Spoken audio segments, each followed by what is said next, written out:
Content warning for fat phobia. Let me show you something. Imagine living in a thin body and not understanding anything about what fat phobia or medical fat phobia is or means, and then dedicating your entire life to literally harassing and ridiculing a fat, disabled, trans. Hey, that's me! I made that video. I didn't harass you at all. I simply critiqued your content. Ridiculing a fat, disabled, transgender, queer creator. Why the fuck are you mentioning your identities as if any of them makes you immune to criticism? If you're gonna be online, you're gonna get critiqued. And you're not always gonna have the ability to delete comments in order to avoid criticism like you do on your TikTok. If you don't like it, don't make the content that you do. It's so pathetic and disgusting and shameful and sad. This is the kind of shit that fat liberation content creators face on a daily basis. I quite literally delete troll comments from my page multiple times a day, every day.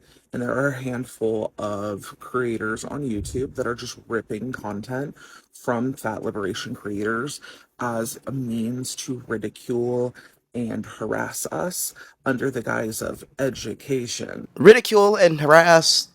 Absolutely the fuck not. But educate? Of course, and I like to think I do a pretty good job at it.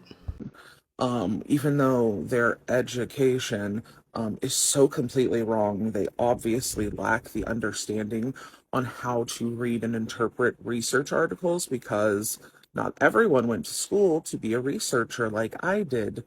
Wherever you went to school to be a researcher needs to give you your damn money back because it's clear you learned absolutely nothing, and I feel like my video on you demonstrated that quite well.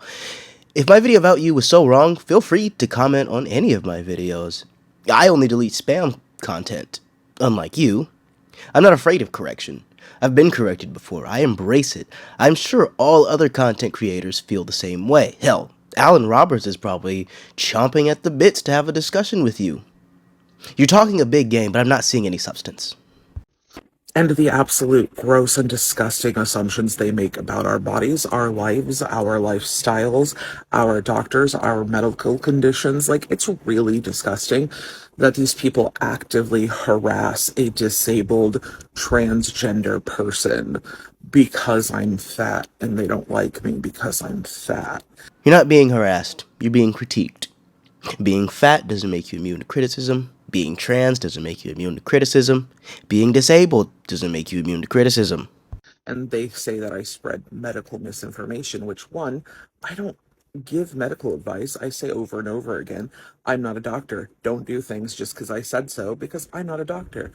And I don't present misinformation. I actually cite my sources all of the time. Aha, wrong. My video on you went up March 28th, 2022.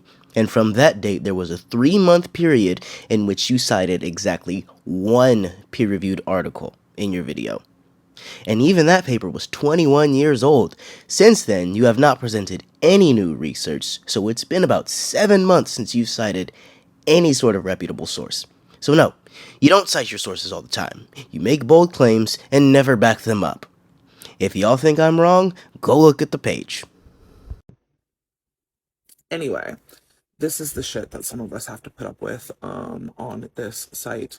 And this has been a constant problem for a while now. And I am not the only content creator who has this problem. If you search fat phobia instead of my username, you will find a shit ton of other videos about other fat liberation content creators here on TikTok. It is absolutely disgusting, and YouTube needs to do something about this level of harassment that we are dealing with. Also, these people need lives. Like, you dedicate your entire life to, like, watching my videos and transcribing my videos, and then barely making any sense when you talk about my videos. It's pathetic. It's sad. And they think I'm the pathetic and sad one when I'm over here living my best life and having a fantastic fucking time. Um, while they dedicate their life to something and somebody they hate. It's pretty pathetic if you ask me, and it's really, really gross. I love the personal attacks. In my younger days, when I first started making this type of content, I would have responded with nothing but venom, guns blazing, and attacks on their personal life. But I really want to focus your attention on how throughout this entire videos, there was no substance. This was just our bro, the Sapphic, bloviating on about how wrong we are. Nothing specifically, but we are wrong, and how we're bullies, and how sad our lives are. Sometimes there's really no better response to these people than just displaying their behavior. This is not how someone secure in their ideology behaves. Also, it's really odd that they think I hate them. I don't hate you. I think you're a lot of things. Ignorant, arrogant, misinformed, but I don't have a bone in my body that hates you.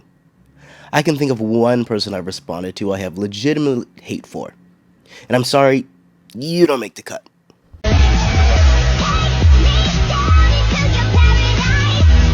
Hey, this is not the base take you think it is. So the original take was, can we stop calling people fatphobic for not wanting to date an overweight person? I mention that for two reasons. One, I have come to the conclusion that this take is indeed based as fuck.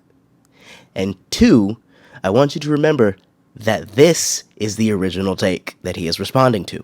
Anytime I see somebody say, oh, just let people have preferences, I know that all nuance is going to lead the conversation. No one's forcing anyone to date anyone. But here's the thing. Summing it up to people's individual preferences ignores the fact that people's preferences are influenced by societal beauty standards. And then they reinforce those ideas. This prevalent idea that being fat makes you unworthy of dating, or unlovable, or just in general a moral failing. The fat phobia isn't in an individual's preferences.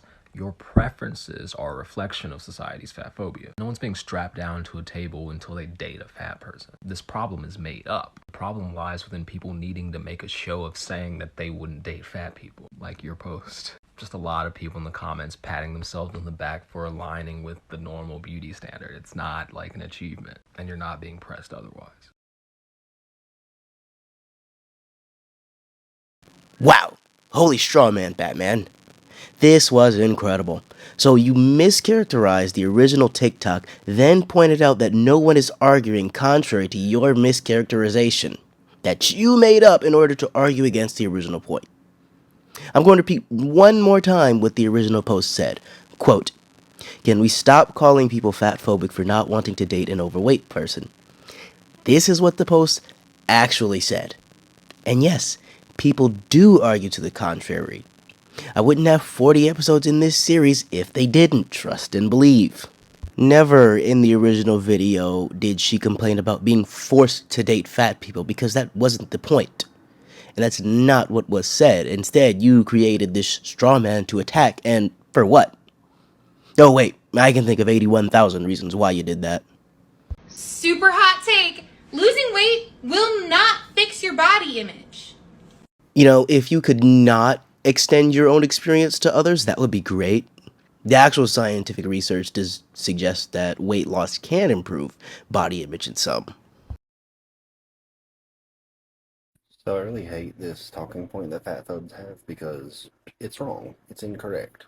Let's look at some data. Let's look at some science. Back in 1994, India did a study on about 10,000 type 2 diabetic patients. Found that 3.5% of those patients were lean, having a BMI less than 18.5. Here's the kicker. The majority of patients, 63% in fact, the majority of patients had an ideal body weight. Now, I have a lot of issues with using BMI as a scale, but ideal body weight would be a BMI between 18.5 and 24.9. So that evidence alone blows out the whole talking point of like, oh, only obese people get diabetes. They don't. No, anyone can get diabetes. This is a very fat-phobic and in a lot of ways ableist notion that only fat people, only obese people get diabetes, that we are the ones who need to be concerned about it. Everyone needs to be concerned about it. And I'll go ahead and get here on the detractors too. They're like, oh, well, India doesn't have as many fat people. India has a lower BMI overall than places like the United States or Europe. Yeah. Huh, crazy, right? A country that has fewer fat people finds that most of their diabetic patients are not fat. Weird. So when fat phobes use this as a talking point to say like, well, studies show that most people with diabetes are overweight. These studies are often done in places like the United States where more people In general, not just diabetic patients, more people, more percentage of the population is overweight. Here, let's have some real fun with some data and graphs. Look at this. This is from a study done in the UK between 1977 and 1991, as you can see at the bottom there, showing body mass index for number of patients with type 2 diabetes. That line there is right at the BMI of 25. Anything on the left side of that line would be considered normal body weight or lean or underweight. Anything on the right-hand side of it would be considered overweight or obese. I know you might see that and you think like, oh, well, obviously, yeah, that proves what everybody's been saying. More fat people have diabetes. Yeah, but let's look when I add another line on there. So I've drawn in this blue line here that you can see at BMI 30. That's the cutoff for overweight. Between 25 and 30 BMI, that's considered overweight. Anything above 30 is considered obese. Obese being, very big like me. So look at that right there in between those two lines, right at the top, the tippy top. That's the vast majority of your patients. That's where most of your diabetic patients are, in the overweight category, not the obese category. So yes, the majority of people that have diabetes are overweight, but they're not obese. They're also not underweight or normal body weight. You can see there's a massive drop off on both sides of the lines. And again, this was a study done in the UK, where there are more people who are obese than in places like India, where India had 63% normal body weight with type 2 diabetes. Anyway, stop using this talking point. The data just isn't in your favor. Oh lord, this video is fucked. She starts the video off with let's look at some science and then proceeds to make the worst video I've ever seen. Let's get into some real science. I made a list of her errors. 1, she calls a BMI under 18.5 lean. That's not lean, that's underweight. 2, she cites research that is nearly 30 years old. 3, she barely cites that research, contrary to popular belief. Telling me you got this information from a 1994 Indian study actually tells me nothing and doesn't help me find your sources. 4, she used incorrect terminology for the BMI categories and how much of the population compared to diabetes patients all 4 categories make up in this 1994 study that I'll never locate. So I'll never know if obese are overrepresented, underrepresented, or represented proportional to their share of the population. Thanks for that. Number 5, she misunderstands proportions. If there are more fat people, yes, we expect more fat people with diabetes, but that's not why fat people hear about diabetes all the time. It's because the rate at which they get diabetes is increased. If it wasn't a concern, here's what we'd expect. Let's say we take 10,000 fat people and 10,000 non-fat people. If obesity wasn't a risk factor for diabetes, we'd expect the same number of diabetics in each group. In reality, that's not what we find, even in populations with fewer fat people. This 2018 study by Price and colleagues looked at metabolic diseases in 2 cities in Malawi. In these cities, 86% of men and 58% of women had a BMI under 25. Note, the number is 73% for women in rural areas. Nonetheless, obese men were 5 times more likely to be diabetic than normal weight men, and obese women were 6 times more likely to be diabetic than their normal weight counterparts. What this means is that for every 1 normal weight person who is diabetic, there are 5 to 6 obese people, assuming the populations were even. Is overweight. Here, let's have some real fun with some data and graphs. Look at this. This is from a study done in the UK between 1977 and 1991, as you can see at the bottom there, showing body mass index for number of patients with type 2 diabetes. That line there is right at the BMI of 25. Anything on the left side of that line would be considered normal body weight or lean or underweight. Anything on the right-hand side of it would be considered overweight or obese. I know you might see that and you think like, oh, well, obviously, yeah, that proves what everybody's been saying. More fat people have diabetes.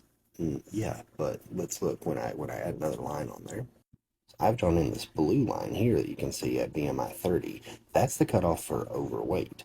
Between 25 and 30 BMI, that's considered overweight. Anything above 30 is considered obese. Obese being, very big like me. So look at that right there in between those two lines, right at the top, the tippy top. That's the vast majority of your patients. That's where most of your diabetic patients are, in the overweight category, not the obese category. So yes, the majority of people that have diabetes are overweight, but they're not obese. They're also not underweight or normal body weight. You can see there's a massive drop off on both sides of the lines. And again, this was a study done in the UK, where there are more people who are obese than in places like India, where India had 63% normal body weight with type 2 diabetes. Anyway, stop using this talking point. The data just isn't in your favor. I located the paper this is from. Let me explain why that line is there.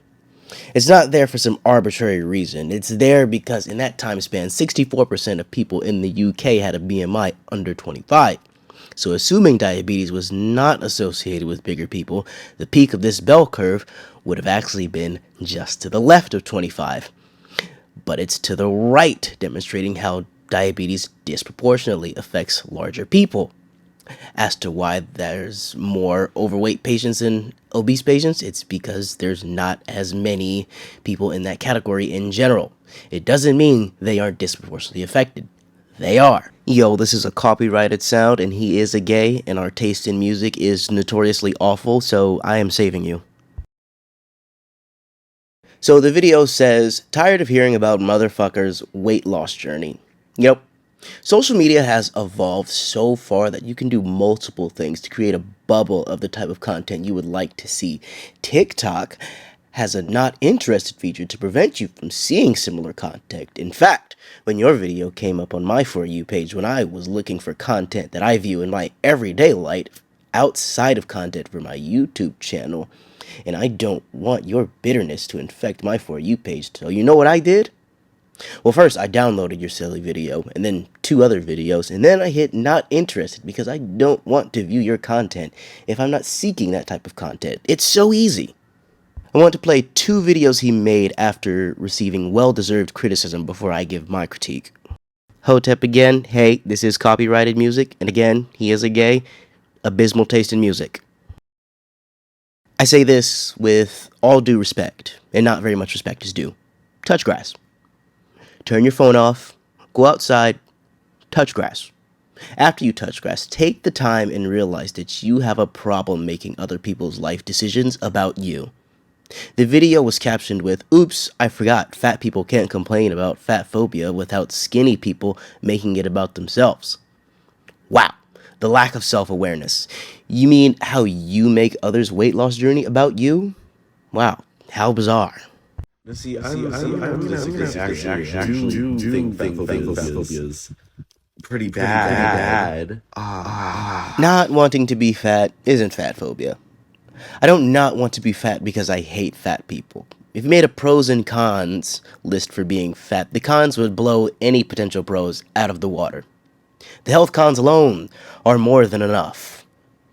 With that said, I apologize if this video is a bit longer than my usual videos, but, you know, why not? I have been sick with COVID recently, so, I'm getting over that, so I'm going to try to make my upload schedule a bit more consistent, but anyway, I thank you all for your support. Have a good day.